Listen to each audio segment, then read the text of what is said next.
¿Sí? Bien. Bueno, vamos a empezar con la primera actividad de esta tarde de la Universidad de Verano del PCN de 2018,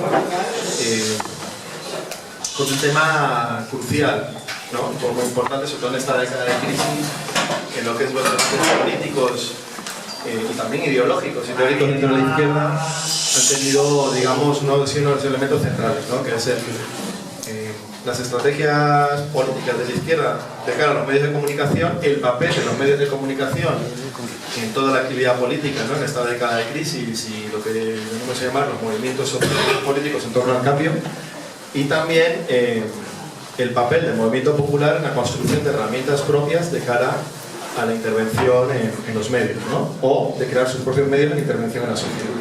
Y en este sentido, si me lo permiten los compañeros y la compañera que está en la mesa y ustedes, quería empezar haciendo un recordatorio, un homenaje a uno de las personas que desde hace muchas décadas trabajaba, sobre todo en el ámbito teórico, en esto, y que se va a cumplir hace poco, 4 años de su muerte, que fue Vicente Romano.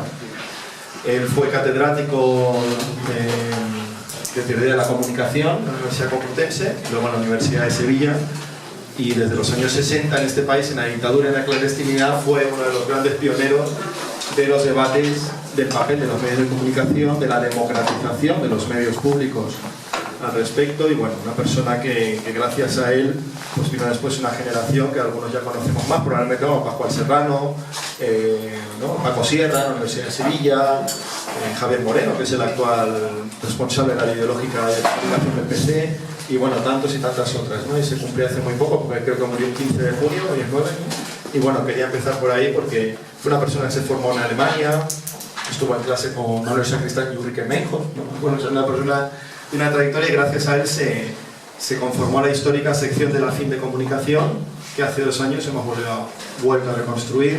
Martín Meren fue otro de sus discípulos, y bueno, de esa generación de militantes del partido y de gente que empezó, digamos, a trabajar, y que gracias a él, pues bueno, somos unos continuadores al respecto, ¿no? Entonces, hacerle recordar y un poco de homenaje sencillo de cara a la labor de toda esa generación, ¿no? Y personalmente a Vicente. Y bueno, esto lo digo porque no es una mesa que, digamos, tiene una orientación de carácter de debate teórico, ¿no? Sino de experiencia teórica, pero práctica, ¿no? Con respecto a lo que ha sido estos últimos años, ¿no? Con profesionales y militantes al respecto, pero bueno, sus libros y bueno, también fue de los creadores de Rebelión. Bueno, pues quería hacerle un homenaje al respecto, porque me parece muy interesante volver a recuperar a personas como Vicente. Por mi parte, pues bueno, yo quería agradecer profundamente a los compañeros y a las compañeras que van a estar en la mesa. Nos falta un compañero de Telemadrid. Hay que recordar que Telemadrid fue probablemente el primer conflicto que lanzó los elementos, ¿no? del conflicto social generalizado en Madrid en el contexto de la crisis. Recordemos que fue el gran ERE generalizado y la huelga, digamos, de larga duración, que luego siguieron por desgracia otros, pero fueron ellos, ¿no? En ese sentido es un honor tenerlo, todavía está llegando, pero vamos a empezar ya, ¿vale? Para no dilatar más la mesa. Voy a presentar a la mesa, que es una mesa de lujo. Yo quería empezar por una persona que para mí es una satisfacción ver cómo era físicamente, pensaba que era una leyenda urbana, que era una invención de esto para mantener la moral militante y tal, pero no existe, que es Javier García. Además, claro, joder, pues tienes una trayectoria, claro, en términos, pero es un histórico, y luego te veo tan joven y yo, será una persona de estos, ¿no? No sé, de la izquierda parlamentaria de los 70 y tal, y de pronto te veo a ti, mejor que y Javier García, bueno, perdona, Javier García... No sé si más joven que tú, ¿eh? No, bueno, pero no aparenta. Pero vamos, Javier García, a pesar de su evidente juventud, es una muy larga trayectoria en un medio que yo creo que la sociedad en general y la izquierda en particular le debe un reconocimiento a las radios libres en este país, ¿vale? Y en concreto lo que a mí me interesa es la izquierda transformadora y revolucionaria.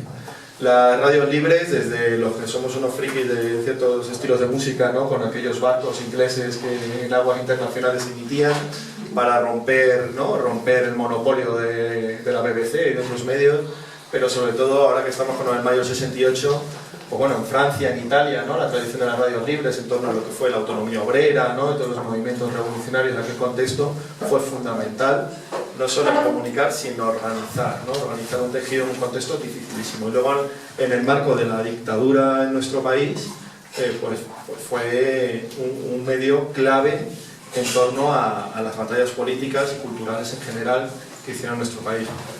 Pero después también, ya en el desencanto, ¿no? Digamos de los 80, pues un medio fundamental y para muchos jóvenes que vinimos a este país a finales de los 80, a principios de los 90 y que vivíamos fuera de Madrid, en provincias, no solo era un elemento fundamental a nivel político, muchas veces en las radios libres en muchos barrios obreros en Madrid, yo me acuerdo del antiguo barrio Nusera, ¿no?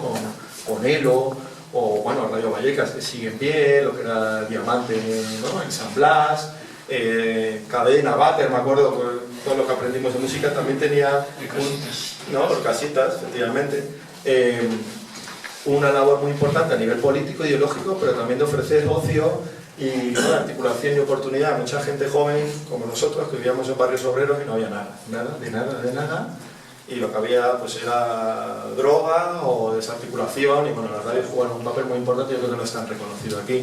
Hacer propaganda interna con Josemi, camarada del Partido Comunista de Madrid, que su tesis doctoral es sobre la radio libre, ¿no?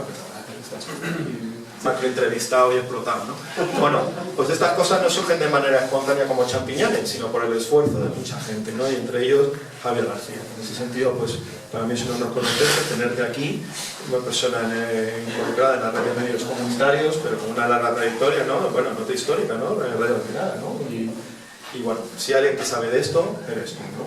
Pero también, claro, por tu experiencia militante y práctica, yo me acuerdo cuando me daban los talleres de radios libres, era una cosa como todo esto, ¿no? Montar una radio, me acuerdo. Ahora, claro, tecnológicamente todo ha ido evolucionando, pero tú además tienes algún artículo que planteas a nivel teórico, pues digamos, ese conocimiento, expresarlo, ¿no? En tipologías y conocimiento teórico que está fácil de encontrar ¿no? en internet su trabajo, esos artículos, y los recomiendo porque es una herramienta y sigue siendo fundamental, ¿no? Y bueno, muchas gracias, Javier. En ese sentido, a mí me parece que, claro, esto sí que queremos hablar de medios de comunicación, del movimiento popular, este es uno.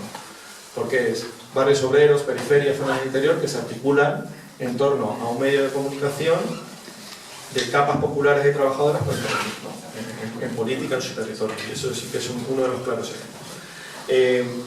En segundo lugar, va a hablar de José Antonio Bautista, de La Marea. Esto sería, digamos, lo último que ha llegado con la tradición, digamos, que impulsa en líneas generales las radios libres, ¿no? En el contexto de la crisis, y no solo con un tema tecnológico, sino que se unen dos cuestiones, un contexto de crisis y un contexto sociolaboral también del sector, de gente joven como tú, periodista. Tengo entendido que, claro, efectivamente, que tú, bueno, licenciado, ¿no? En la comunicación. No me explica la diferencia, que más o menos la percibo, pues ciencia de la comunicación y ciencia de la información, ¿no? Bueno, la Universidad de Málaga, pero claro, una generación, como en otros sectores laborales y profesionales, pues lanzados al paro en un contexto de crisis, pero que la reacción fue crear medios propios y también a favorecer en un contexto de protesta y luego de articulación de alternativa. Y si eso tiene un nombre, es La Marea, ¿no? Yo en este sentido, por casualidad, pero estaba el día del Patio Maravillas, que se creó la primera reunión de la cooperativa, el colectivo más público, ¿no? Que fue el que lanzó La Marea. Yo estaba en otra actividad y me acuerdo de veros ahí en el patio y tal, ¿no? Y bueno, pues luego siempre se lo recordaré. Y bueno, pues La Marea es uno de esos medios que surgió en el contexto de la crisis, pero particularmente yo creo que es un medio que ha aportado cosas singulares y particulares con respecto a otros medios amigos al respecto, ¿no? Tanto en sus columnas, tratamiento gráfico, ¿no? Su propio lenguaje, la temática.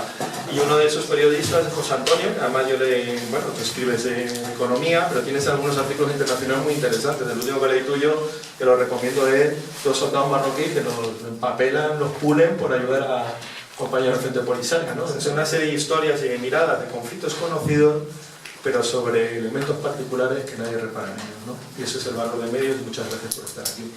Y para terminar, Noelia Vera, que ya ha sufrido en mi presencia antes, desde que ha llegado, una buena compañera, diputada del Grupo Unidos Podemos y el resto de... ¿no? ¿Cómo era este personaje muerto cada vez político actual, que era la presidenta del Congreso, la alcaldesa de Málaga, que decía... Eso, ¿no? Ese grupo que tiene, ¿no?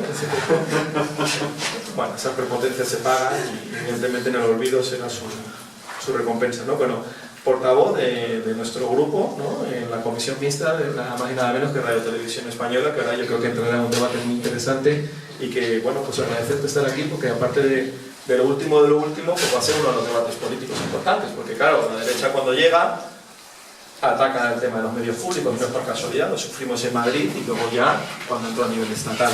Pero bueno, aparte de ser diputada, que puede ser lo menos interesante, no debería tener una larga trayectoria, pues debe ser muy joven, decir que ella es de Cádiz, ¿no? Es diputada por Cádiz, aunque estudiaste aquí, ¿no? En la Complutense, en la facultad, ¿no? Hay en Ciudad Universitaria. Como yo sí trabajo en la Complutense, soy un corporativista mío ya. Y bueno, a pesar de una persona muy joven, tienes una larga trayectoria, tanto en, digamos, lo que se llamaban de los medios de comunicación de masas, ¿no? CNN, demás, luego particularmente de ahí, supongo que después de una experiencia, pues has pasado a formar parte de, tanto de medios digitales, como luego de La Tuerca, ¿no? Y portales muy relacionados con el periodismo y los derechos humanos, ¿no? La defensa de los derechos humanos. Y bueno, ¿no? Ya yo sé que tienes una agenda, igual que todos ustedes, muy complicada, y gracias por estar aquí. Y yo simplemente, bueno, pues quería introducir a la altura del cartel un debate tan importante. Muchísimas gracias. Bueno, lo primero, muchas gracias por la invitación. La verdad es que no somos unas experiencias que nos inviten a muchos eventos. O sea, la verdad es que solemos estar con bastante invisibilización, ¿no? Y la verdad es que siempre pues, agradecemos mucho contar con estos espacios donde poder compartir, ¿no? Aunque se me hace un poco extraño que se llame Universidad de Verano, ¿no? Con el tiempo fotos y bueno, lo interesante es que Eri ya me ha lanzado, me ha simplificado parte de la charla porque ha hecho una buena introducción un poco de ese sentido y de la esencia que está detrás de estas experiencias, ¿no? Yo vengo representando a la red de medios comunitarios, que es un intento de hace 15 años, que surge en el 2005, de aglutinar diferentes experiencias, ¿no?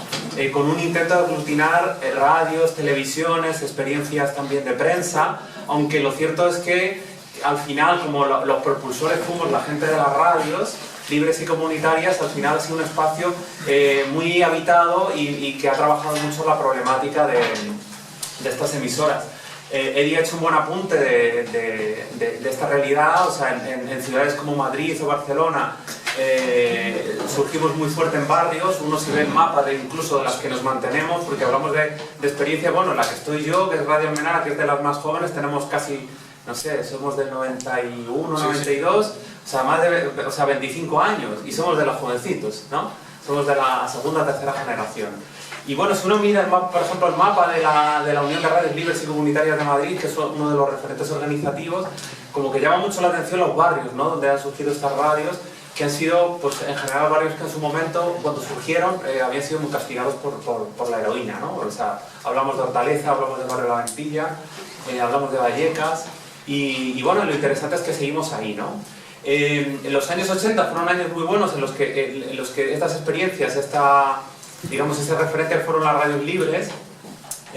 Yo creo que consiguieron calar fuerte y ser muy conocidas y romper el cerco mediático. O sea, pillaron por sorpresa a toda esta nueva llegada y este nuevo momento político, pero también yo creo que sirvió para dar señales de alarma, porque en ese sentido, esa experiencia que en otros países como Francia fue regularizada, bueno, institucionalizada también, con esa mirada crítica, pero también reconocida legalmente, aquí fue reprimida y trató de ser guardada en un cajón, ¿no? Entonces, quizás lo interesante de estas experiencias es que estos proyectos no murieron, digamos que algunos pasaron a ser más desconocidos, más ocultos, y esa es un poco una de las complejidades que nos hemos encontrado desde esos inicios. Es que nos cuesta mucho llegar al gran público, nos cuesta mucho que se conozcan estas experiencias, y de hecho hay gente que habla de estas experiencias en pasado, ¿no? Como, ah, sí, me acuerdo, ¿no? Y cuando llegó Internet nos empezaron a ver como diciendo, no, sí, vuestros proyectos están muy bien, pero ahora con Internet, ¿no? Esto es como que nos íbamos a morir con Internet, ¿no? Y bueno, ahí han pasado cosas interesantes, y la verdad que yo creo que somos una experiencia, digamos, que no hemos llegado todavía a florecer. Yo creo que estamos todavía, seguimos germinando, pero yo creo que hemos conseguido ser una referencia que permite dar bastantes aprendizajes, ¿no? Y yo creo que es una experiencia digna de, más que por los logros conseguidos y materializados, digamos por la potencialidad y por los aprendizajes que podemos encontrar, ¿no? Y ahí vemos casos de emisoras que debían de haber desaparecido a lo mejor en los 90 y que siguen ahí, y que te das cuenta que están incluso mejor que en sus inicios, y que a pesar de las dificultades para llegar a las audiencias y de que llegó Internet y de las grandes transformaciones, siguen ahí constantemente reinventándose, ¿no? Entonces ahí Internet muestra eso como que de repente no nos mató, sino que se convirtió en un espacio que fue nuestro salvavidas. Pero por otro lado también ahora como Internet nos muestra esa doble cara que tenía el lado oculto de Internet que estamos descubriendo, ¿no? Entonces eso también nos hace vernos a estas experiencias como que realmente somos experiencias necesarias porque Internet necesita del bagaje que tienen las experiencias de comunicación comunitaria para digamos, esa democratización de la comunicación, ¿no? Esto que se veía de Internet que iba a salvarnos y que iba a democratizar las comunicaciones, nos está generando también elementos como que una mayor concentración en el espacio de Internet que el que ya había en los medios de comunicación clásicos, ¿no? Es decir, que parece que estamos en algunos aspectos yendo hacia atrás, ¿no? Entonces, luego otro aspecto también que es interesante de esta experiencia, ¿no? de estas emisoras, aparte de adaptarnos, es que hemos seguido reivindicando el uso del espacio radioeléctrico, del dial, que pues es algo como dice, esto es una cosa antigua, pero ¿para qué queremos ya si la gente va a dejar de escuchar la radio? No, precisamente es un espacio público que tenemos que seguir reivindicando porque en el proceso de digitalización lo que está ocurriendo con el espectro radioeléctrico es su total privatización. Es decir, si antes hablábamos que Internet nos está llevando a una mayor concentración, con el espectro radioeléctrico, que es un bien de dominio público, que pertenece a la humanidad y que es administrado por los estados, con la telefonía móvil está siendo cada vez más utilizado, cada vez tiene más valor y más importancia y cada vez está más privatizado. En la lucha que hemos llevado durante todos estos años, o sea, las primeras experiencias de los años 70 hasta ahora, no hemos conseguido ni una sola licencia. Bueno, ha habido algún caso en Valencia, Radio Clara, pero se nos ha excluido del reparto del dial y hemos seguido en la pelea, RQR, en esa pelea. Queremos dial hasta que en el año 2010 conseguimos un reconocimiento a la ley audiovisual y que se nos reconociera un derecho al acceso al espacio radioeléctrico. Ahí nos tuvimos que pelear con el gobierno de entonces de Zapatero porque nos querían dar un mini espacio, hay como un apartheid en el dial para que entraran muy pocas emisoras y ahí estábamos con esa pelea. Luego llegó Rajoy y directamente papel mojado fue esa ley. Y ahora bueno, ahora volveremos otra vez a insistir en, oye, ¿qué pasa con el dial que la ley del año 2010 no reconocía, ¿no? Pero lo siguiente es que vamos a seguir peleando por ese espectro radioeléctrico, porque con la llegada de Internet no hay que olvidarse porque cada vez tiene más importancia esto. Y esto es espectro, ¿no? Entonces ahí uno de los aprendizajes también interesantes es esa lucha bastante desconocida de la comunicación comunitaria por los espacios públicos. El dial por Internet, y esa pelea también habrá que ver en Internet cómo generamos esos espacios en el sentido de que tenemos que generar espacios públicos, pero espacios públicos de la ciudadanía. Y otra de los aprendizajes interesantes que yo creo que aportamos las experiencias de comunicación comunitaria es otra forma de construir comunicación, ¿no? Cuando llega todo esto de Internet, la gente flipando con el Facebook, que si tal, que si yo tengo un blog. Bueno, los que estábamos en la radio de nuestro barrio, eso lo llevábamos haciendo durante décadas, porque nosotros ya hacíamos intercambio de música peer-to-peer. Esto, antes de que hubiera Emule, la gente compartíamos cultura. La gente se llevaba sus discos, poníamos la música, la gente se lo grababa. Eso era una especie de peer-to-peer analógico, ¿no? Y eso se lo llevamos a la cuestión del discurso, era un espacios de total, o seguimos siendo espacios de libertad. Donde en su momento, por ejemplo, en la década de los 90, que es cuando yo me incorporo más activamente, los jóvenes no teníamos muchos espacios, ¿no? Donde expresarnos, donde construir. Entonces para nosotros empezaron siendo espacios de libertad, pero también espacios donde verdaderas escuelas de ciudadanía, donde de repente todo eso llegábamos, a lo mejor yo que llego porque me gustaba todo el tema audiovisual, los micrófonos, la radio, y uno acaba enganchado en el mundo del asociacionismo vecinal, en las reivindicaciones del barrio. Entonces son auténticas escuelas de ciudadanía donde además tú acabas juntándote con gente realmente muy diferente a ti, gente de distintas edades, gente de distintas realidades. Entonces son espacios muy heterogéneos y muy diversos donde ya no solo la posibilidad que tú tienes de expresarte, sino la posibilidad que tú tienes de construir con otras personas, ¿no? Y ahí es muy interesante. Porque quizás una de las críticas que se ha hecho siempre a estos medios es que nuestra poca capacidad informativa, nuestra falta de profesionalismo, Y sin embargo yo todo esto lo llevaría a otra lectura, y es que a este tipo de experiencias no se les tiene que ver como medios clásicos de información y de difusión, sino que somos medios de comunicación en sentido amplio y en sentido profundo, porque hacemos de la comunicación cotidiana la esencia, ¿no? El hecho de que cualquier persona del barrio se pueda acercar a la emisora, de que cualquier persona conozca o no conozca, tenga conocimientos o no, está abierta a los micrófonos, puede manejarlo, puede conocerlo, ¿no? O sea, muchos teóricos que llevan hablando décadas de alfabetización digital, toda la cuestión de la educación en comunicación, ahí tenemos experiencias concretas que ahora más que nunca son cada vez más necesarias. O sea, la gente necesita conocer cómo funcionan los medios, la gente necesita... ¿Y qué mejor manera de participar en la propia construcción del discurso, conocerlo y ser partícipe? Y luego la gran transformación que supone eso, ¿no? De repente cuando uno que es joven, que llega allí para divertirse, en la radio de repente se da cuenta el potencial transformador que tiene sobre un barrio que de repente tenga este espacio de comunicación, ¿no? Cómo te da fuerza, cómo te da ese conocimiento y cómo te permite percibir el mundo de repente de otra manera. O sea, para mí fue como, y para mucha gente, ha sido una transformación personal tremenda esa experiencia, ¿no?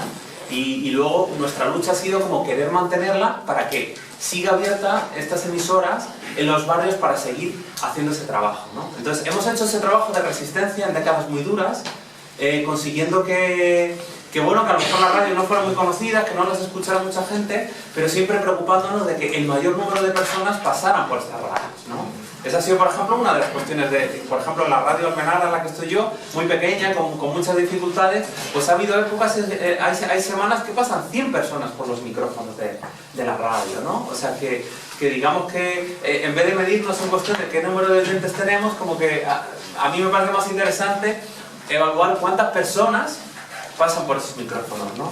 Y luego la otra cuestión interesante de esa heterogeneidad que participa en estos medios es que también permite generar, dar visibilidad a cuestiones más desconocidas, ¿no? O sea, por un lado, siempre hemos tenido ese potencial de dar salida a esos discursos más críticos, a los discursos disidentes, pero también estamos consiguiendo visibilizar a toda esa, digamos, ciudadanía no desconocida, a esa ciudadanía más, bueno, a lo que algunos llaman el sujeto popular no representado, ¿no?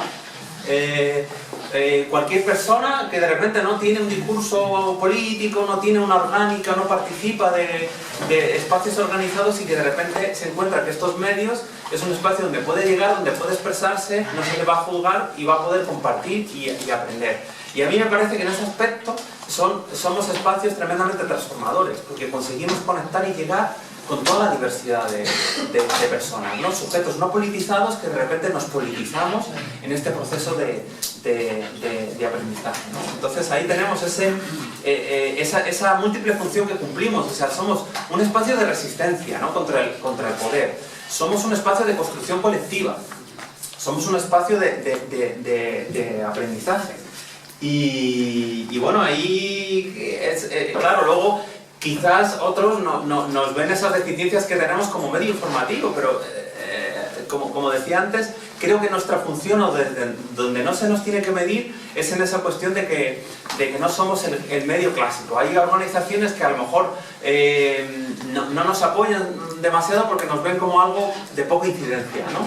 Y yo creo que ahí lo que faltan son elementos para saber medir cómo dar importancia a esta capacidad transformadora. O sea, yo pienso que nosotros hacemos transformación a fuego lento, ¿no? Entonces no se puede esperar que nosotros a lo mejor demos la gran campaña de difusión, ¿no? Que esperan muchas organizaciones sociales, ¿no? Hay movimientos sociales que se acercan a estas radios o que no se acercan a estas radios porque ven que nuestra incidencia como medio de comunicación es tan pequeña que no consigue calar o sea, no tiene ese impacto que puede tener otros medios de comunicación, pero es que no es nuestra función. Esa función tiene que ser de otros medios, los medios públicos, pero nuestra función es muy importante porque conseguimos hacer lo que los medios públicos nunca van a conseguir hacer, ¿no? Y es ese contacto tan directo con la ciudadanía, o por ejemplo en ese aspecto que yo creo que somos un buen referente para que en los medios públicos desarrollen el derecho de acceso, porque en nuestro caso somos una expresión del derecho de acceso, bueno, somos la máxima expresión del derecho de acceso, ¿no? Y bueno, en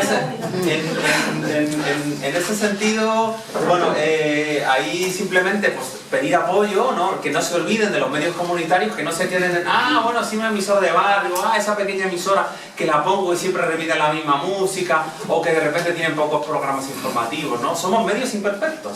Pero en esa imperfección que tenemos como medio de comunicación, uno cuando se adentra en lo cotidiano y ve cómo funciona, pues se da cuenta del potencial transformador que tenemos a corto, medio y largo plazo, ¿no? Y yo creo que ahí ese potencial que tenemos es muy importante para las sociedades futuras que queremos, que deseamos que vengan, ¿no? Entonces es importante como esas prácticas prefigurativas, esos ensayos, que también sirven como para ir construyendo ya el futuro que desearíamos tener en más adelante, ¿no? Entonces de eso se trata y en eso seguiremos, a pesar de que, bueno, veremos cómo va nuestro futuro, y presten mucha atención a toda esta pelea del espectro, porque hay que seguir en esa pelea. Ahora nosotros estamos en la fase más judicial, y de hecho ahora recientemente hemos llevado un caso a la ONU, al Comité de Derechos Humanos, toda la exclusión que se está haciendo del espectro radioeléctrico de estas emisoras, ¿ya? Muchas gracias y bueno, espero con harto interés los comentarios posteriores. Buenas tardes. Sí, me voy a mandar que me lo digan por el fondo porque estoy un poco acataladito. Yo antes de empezar, bueno, doy las gracias por la invitación y me alegro un montón de ver que tantísima gente viene en la sala. Antes de hablar de la marea, yo le quiero echar 2 flores a Javier, porque tiene una bolsa encima de la mesa que ustedes no la verán, pero pone Onda Color. Onda Color es la primera emisora en la que yo senté mi culito y me puse delante del micrófono. Yo la estudié en aquella época en Málaga y fíjense, hablaba del empoderamiento, Javier. Yo creo que fui partícipe de ese, o podría ser un ejemplo, porque junto con un grupito de amigos, éramos muy jóvenes, teníamos 19 años por ahí, nos presentamos en Onda Color, se nos abrieron las puertas y eso me sorprendió porque éramos unos mindundis y hicimos una cosa que a mucha gente le pareció interesante y fue un poco una sorpresa. Nosotros queríamos hablar de temas internacionales y nosotros teníamos 19 años, éramos 3 amigas y 2 amigos. No teníamos ni idea, no lo tenemos ahora, pero está el micrófono mal, ¿eh? Se oye... ¿Se oye mal? Ahora sí. Se oye como se oye muy mal, como que se distorsiona tu voz, ¿eh? No se oye fatal. Sí, mejor así ahora. ¿Tenéis otra? Bueno, no sé. La cosa es que en aquella época nosotros éramos muy chiquitines, no teníamos ni idea, o sabíamos muy poquito de relaciones internacionales. Nos pusimos a hacer un programa de relaciones internacionales en una emisora local que encima tiene la sede en uno de los barrios más difíciles, más conflictivos de Málaga, La Palmilla. Y fíjense qué curioso, que nosotros no teníamos mucha idea, pero normalmente cuando uno sintoniza una tertulia de temas internacionales o en la televisión, el perfil suele ser hombres de 50, 55 años. Nosotros éramos muy jóvenes, nosotros le metíamos mucho frescor al tema y en cuestión de 2 o 3 semanas la gente del barrio y gente de toda la ciudad empezó a interesarse por qué estaba pasando en Bolivia o qué estaba pasando en Canadá con los indígenas y el tema del petróleo, cosas así. Es decir, esa es la... Por un lado le tiro esa flor a Javier, otra flor que le quiero tirar también es que están haciendo un trabajo muy fuerte en América Latina, están inspirando a mucha gente allí, creo que lo han mencionado. Y yo que tuve la suerte de vivir allí una buena parte de mi vida, valoro muchísimo eso. Así que bueno, dejando estas 2 flores ya de lado, no sé si ustedes conocen la marea o si... ¿Sí? Yo ahora les hago una pregunta y que nadie se ofenda. ¿Cuánta gente de aquí, no la marea, pero cuánta gente dedica una parte de su dinero a pagar la información que consume? Si me pueden levantar la mano. Gracias. Pues fíjense, ese quizás esa es quizás la gran pelea. Nos estamos acostumbrando cada vez más a que la información es algo que se nos da de forma gratuita y lo llevo diciendo. No nos damos cuenta de que a veces, cuando las cosas son gratis, el producto no es lo que tenemos delante, sino que el producto somos nosotros. Y hay un problemón con eso. Cuando la información se convierte en un producto y cuando la finalidad de ese producto es vender y producir y generar beneficio, hay una noción de la información que se da a la mierda, con perdón, y es que la información es un derecho. Y en una sociedad democrática, si no tenemos una información veraz, independiente y de calidad, estamos condenados a al silencio, a vivir un poco en la oscuridad, digamos, en términos metafóricos.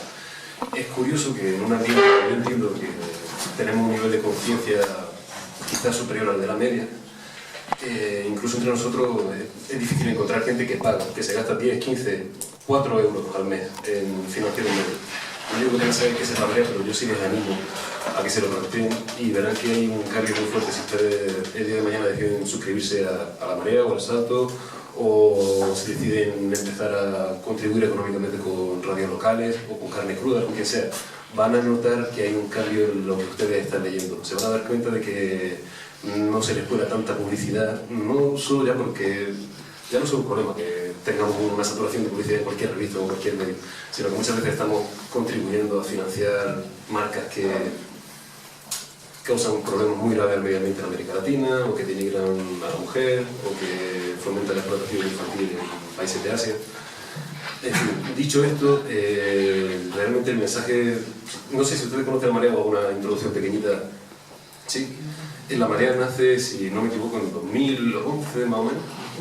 Yo por entonces no estaba. Yo terminé la carrera, tuve la suerte de terminarla en 2010, así que como había tantísimo trabajo en aquel año aquí en España, pues me fui al extranjero. La Marea nace a raíz del cierre de la edición en papel de Público. ¿Se acuerdan de cuando Público se dio en papel?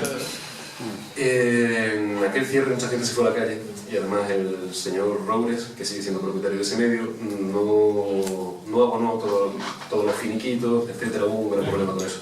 Mucha gente decidió, muchos periodistas de esa redacción, de los que se fueron a la calle, empezaron a organizarse y de ahí nació La Marea. Con el tiempo también nació El Diario, Mongolia, Info Libre. Bueno, La Marea es uno de estos medios y tiene la particularidad de que La Marea es una cooperativa.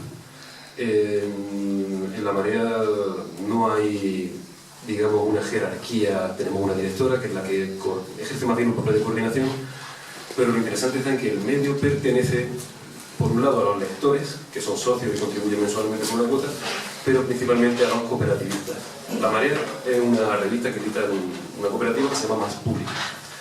Y cualquier persona se puede, digamos, meter en la cooperativa y participar en la toma de decisiones, en si se contrata o no, en si se le da más voz o más importancia a cierto tema.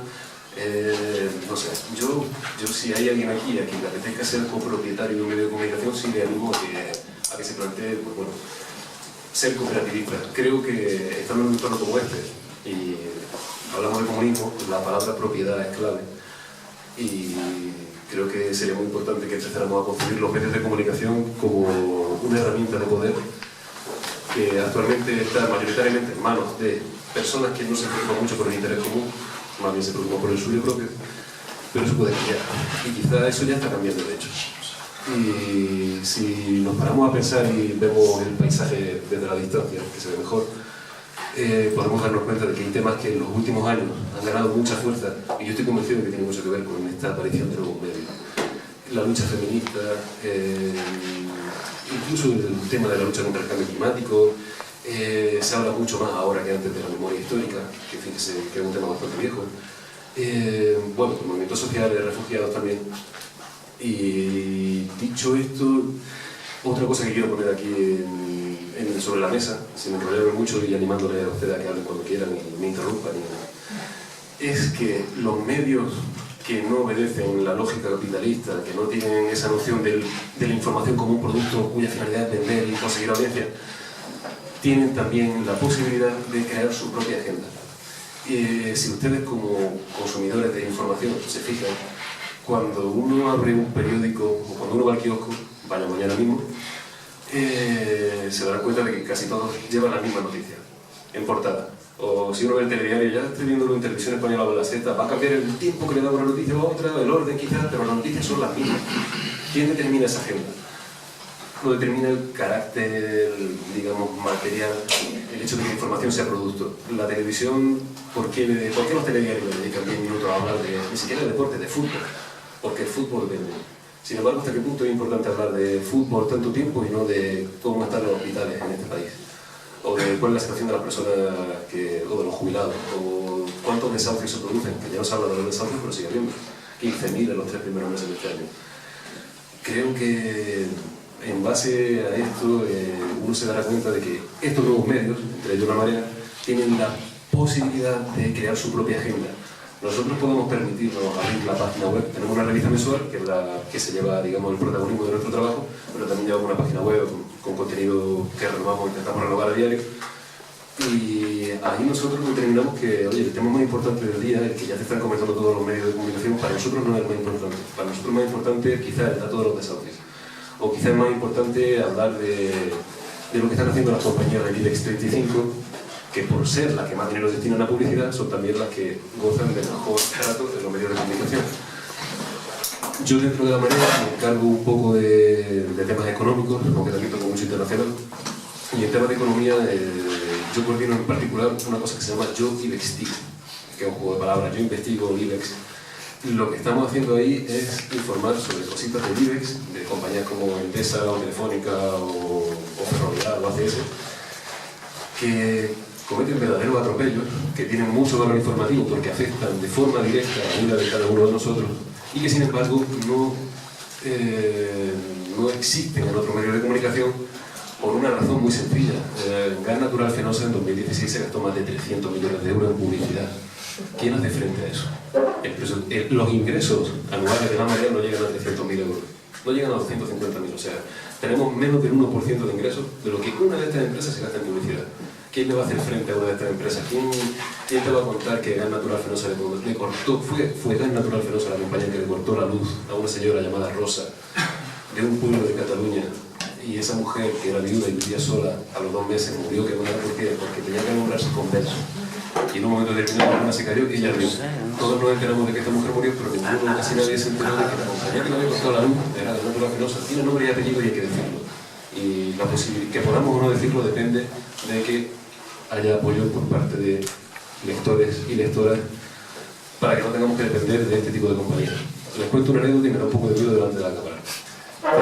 Nosotros tenemos un código ético muy estricto, a veces demasiado estricto quizás, porque conlleva sufrir mucho en el día a día. Nosotros no aceptamos publicidad de ninguna compañía que incumpla ese código, de compañías que promuevan posiciones machistas o que violen los derechos humanos en otros países o que estén evadiendo impuestos. Y sin embargo, estas compañías sí intentan seducirnos de forma constante. Hay un banco muy conocido, y aquí permítame que no diga el nombre, pero hay un banco muy conocido en este país que tiene por costumbre mandarnos muchas botellas de cava. Y te pongo una nevera llena de botellas de cava. Y nos halagan. Y ellos saben que desde que La Marea existe, La Marea registra pérdidas. Solo un año que dimos un resultado positivo, digamos, superávit. Siempre tenemos déficit, siempre perdemos dinero. El año pasado perdimos 40.000 euros. Estamos abocados de una forma u otra a la mera supervivencia porque nos negamos a aceptar dinero de este tipo de compañías.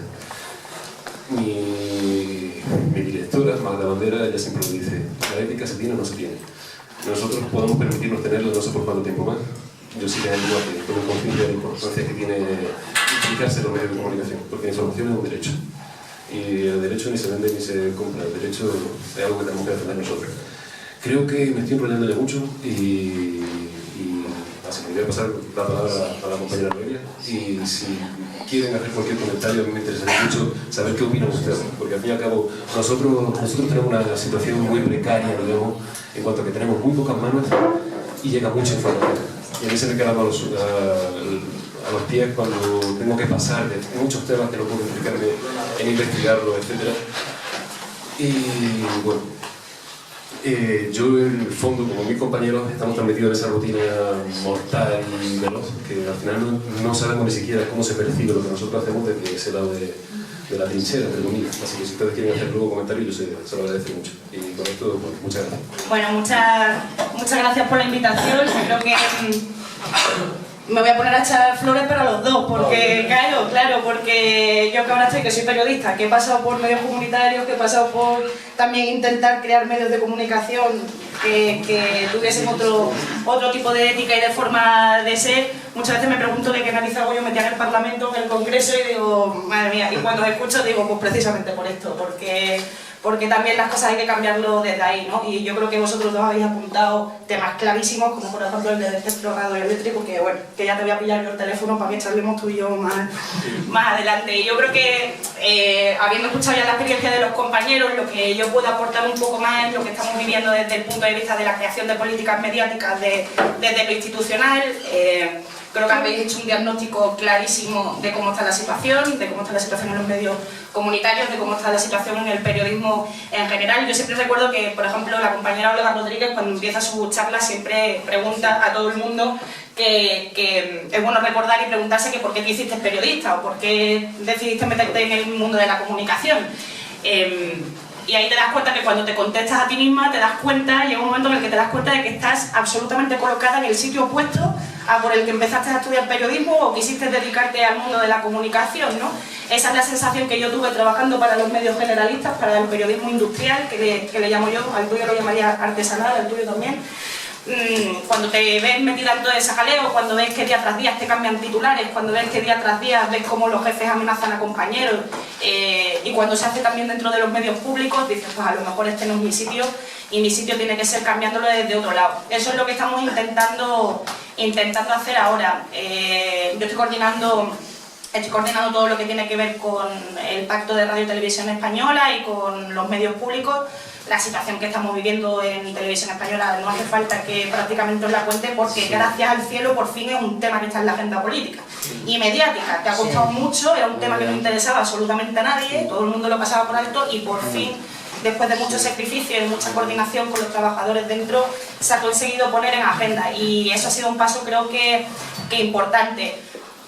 Está todo mal planteado, ya sabéis lo que pasó, llegó Mariano Rajoy al poder, lo decía antes el compañero, lo primero que hacen es trastocar la televisión pública porque, ojo, qué importancia sí que tiene. Renovaron la ley para que pudiesen nombrar a dedo al presidente, colocaron a uno que no funcionó y después colocaron al que tenemos ahora, que es el que se cargó Telemadrid, que no es el compañero de Telemadrid, pero supongo que él lo podrá contar. Fue el que encabezó el ERE, fue el que echó a todo el mundo. Yo fui becaria en Telemadrid en esa época y vi barbaridades como despedir a gente por no querer destruir una cinta en la que Esperanza Aguirre salía mal. O sea, esto pasaba todo el tiempo, día tras día, y yo estaba allí aprendiendo de becaria todavía en la universidad, yo flipando en colores, porque diciendo, esto no puede ser verdad. Esa era la situación y ese mismo tipo es el que ahora mismo está presidiendo Televisión Española. El control que puede hacer el Parlamento es absolutamente pobre, Este hombre comparece una vez al mes en el Congreso de los Diputados y los diputados le hacemos una pregunta que no puede ceder de los 2 minutos, él te contesta lo que le da la gana, normalmente mentira, o te contesta con Venezuela, con Irán, con que eres un niño, con que tal. En la última comisión que la tuvimos la semana pasada dijo que salían los papeles de Bárcenas tranquilamente, sin despeinarse, y que todas las luchas que estaban habiendo dentro de Radio Televisión Española eran trabajadores minoritarios que también venían de la izquierda radical. Bueno, pues ese es el control que tenemos dentro del Parlamento. Este tipo llegó, empezó despidiendo y haciendo purgas a todo el que obviamente quería hacer un periodismo medianamente ético y profesional, quien quería cumplir con la información como derecho, como decía el compañero, que es un derecho fundamental, no solamente aquí, sino un derecho fundamental internacional, ¿no? Con quien quería cumplirlo, empezó a crear una redacción paralela, empezó a construir una redacción con su gente afín, empezó a traerse a gente de La Razón, de la COPE, a todos sus colegas del sector, a todos los directores de Telemadrid, cuando ya Telemadrid había muerto, y eso ha sido lo que ha construido este hombre ahí, ¿no? Aparte ya de externalizar todos los servicios, que es algo de lo que no se habla de la manipulación, de la falta de independencia, pero no se habla, por ejemplo, del agujero negro que hay en Radio Televisión Española, que es una cosa loca. O sea, los niveles de corrupción es una cosa loca. O sea, están vendiendo todos los estudios que teníamos, dándole la espalda al cine, a la producción propia, a todos los programas de información propios. Todo eso ha quedado controlado, se han dedicado a construir otros estudios nuevos que nadie entiende por qué lo están haciendo, y además lo están haciendo sin que cumplan con las características que tiene que tener para hacer ningún programa, con lo cual lo que hacen es alquilan otro, lo renuevan, hacen reformas, lo dejan todo niquelado y luego se lo alquilan a medios privados. El proceso de privatización de toda la vida de Dios, que es lo mismo que se hizo en Madrid, pues lo mismo que está pasando ahora. La financiación, ya para qué me voy a meter, y la falta de participación y el derecho al acceso, evidentemente, por el forro del bolsillo, ¿no? Evidentemente, lo decía el compañero, que yo creo que los medios comunitarios son los únicos que garantizan el derecho al acceso, porque desde luego los medios públicos, que lo deberían hacer por responder al derecho de participación que tenemos constitucional, evidentemente no lo hacen. Esta es la situación que tenemos, los trabajadores y las trabajadoras se ponen en pie de guerra. Nosotros tomamos este tema desde el grupo parlamentario, desde las confluencias del nombre interminable de diálogo, como un asunto prioritario. Lo empezamos a pelear mucho y conseguimos que, a raíz de una ley del PSOE, consigamos hacer esto y elegir de nuevo a toda la cúpula de Radio Televisión Española por concurso público. Y eso es lo que ahora mismo se está negociando, y de ahí viene la presión que están haciendo los trabajadores. Por eso todos los viernes salen vestidos de negro y vestidas de negro, y por eso están haciendo esas campañas que se llaman, y que yo me quito el sombrero, porque lo de así se manipula que están haciendo en Twitter, coño, pues es de una valentía también importante, teniendo en cuenta que cada vez que alguien levanta la voz en Televisión Española, o es despedido o lo ponen a ordenar cintas de vídeo en un cuartucho negro, ¿no? Que esto es lo que está pasando. Entonces, bueno, conseguimos sacar el concurso público adelante, y ahora el proceso de negociación está más o menos ya a puertas de acabarse. Lo que pasa es que, como era evidente, el PP nos lo está intentando trucar. Entonces, bueno, pues estamos en esa situación. Más cosas que hay que hacer, que yo creo que hay que echarle una pensada. Muchísimas cosas. Es como ¿qué pasa con el jefe de los informativos? A mí, ¿quién me garantiza que el jefe de los informativos sea una persona medianamente decente, medianamente profesional, que cumpla con esto como derecho? Pues que lo elijan los trabajadores, que yo creo que es al final lo fundamental. Bueno, pues eso es un tema que tampoco se quiere tratar. La transformación digital, la financiación estable y suficiente, la vuelta o no la vuelta de publicidad. Hay muchos debates en torno a esto, pero bueno, yo creo que lo fundamental ahora es acabar con la manipulación y la independencia, y que el pacto salga adelante. Desde el Congreso de los Diputados, ¿qué más se puede hacer? Estaba él haciendo un diagnóstico completamente claro de las consecuencias que tiene el poder financiero cuando el poder financiero mete las manos en el periodismo, que esto lamentablemente viene pasando desde que hay imprenta, ¿no? Ya lo decimos siempre.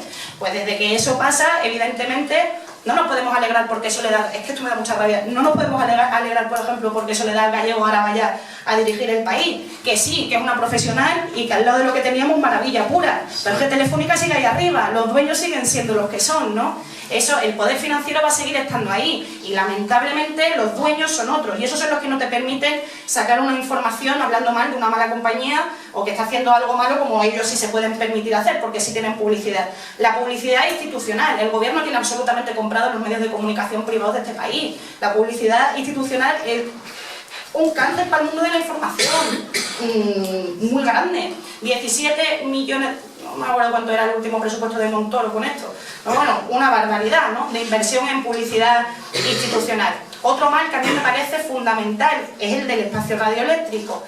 A nosotros esto es un tema que nos resulta muy delicado, porque tú, como formación política o como grupo parlamentario, te posicionas en este tema, y la acusación directa es de esta gente se quieren meter en los contenidos, esta gente quiere controlar los medios de comunicación, esta gente lo que quieren es, los estalinistas, leninistas, esto no sé cuánto, lo que quieren es que los medios de comunicación digan, no hombre, no, hay que meterse, y el espacio se tiene que repartir de una forma más justa, ¿no? Y hay una ley que garantiza que los medios comunitarios y que el espacio radioeléctrico se reparte de una manera más justa, así que se la pasan también por el forro. Ese es el problema, ¿no? Y yo creo que eso también sería una cuestión que habría que revisar de una forma completamente, urgente. Y lo último, precisamente una de las consecuencias de esa metedura de mano del poder financiero en los medios de comunicación también es la precariedad.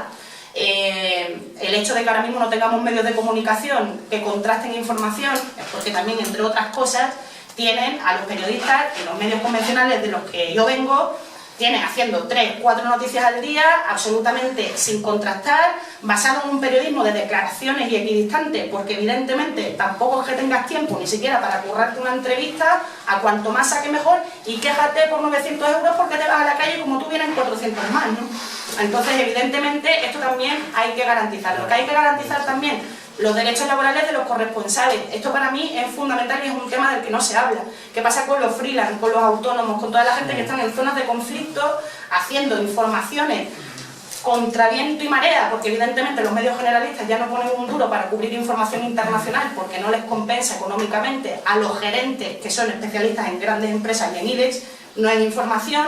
Como eso pasa, están los compañeros y las compañeras en una guerra sin tener ni siquiera para ponerse un chaleco antibalas. Es una cosa loquísima. Y el otro día veíamos una tabla de información que hacían los compañeros de la CNT diciendo cuánto cobraban todos los corresponsales por foto, por vídeo o por texto. Es que están pagando en zona de conflicto 30 euros por una foto. Hombre, señor mío, o sea, si te tienes que poner en el frente a hacer una foto en una situación medianamente delicada, hombre, 30 euros, ¿qué quieres que te diga? Pero es que me parece un tema que en algún momento habrá que sacar, y habrá que sacar como medida parlamentaria dentro del Congreso, y se tendrá que debatir. Lo tienen que debatir los políticos, y los políticos no se deberían meter en la información y en los contenidos. Pues es un debate que también se puede tener, evidentemente, pero yo creo que por lo menos los derechos laborales de seguridad y de dignidad de los profesionales habría que empezar a garantizarlo ya, y habría que hacer un estatuto del periodista ya para que este tipo de cosas no sigan pasando. Y nada más, porque dentro de eso para leer aquí podríamos charlar no sé cuánto tiempo, pero bueno, yo creo que es más interesante que debatamos. Darle las gracias a los compañeros, es un placer escucharos. Yo creo que también yo aprendí mucho de las radios comunitarias en América Latina, fundamental para los pueblos originarios también allí. Me quito el sombrero y a ver si de aquí al final lo que salen es poder, pues, cambios de verdad, ¿no? No se supone que ahora se tienen que cambiar las cosas, pues vamos a ver si se cambian de verdad, ¿no?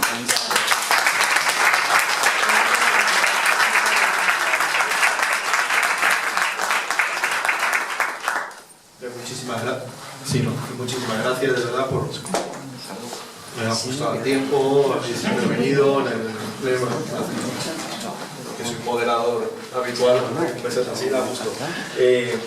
Bueno, ahora el protagonismo de los compañeros, de los camaradas.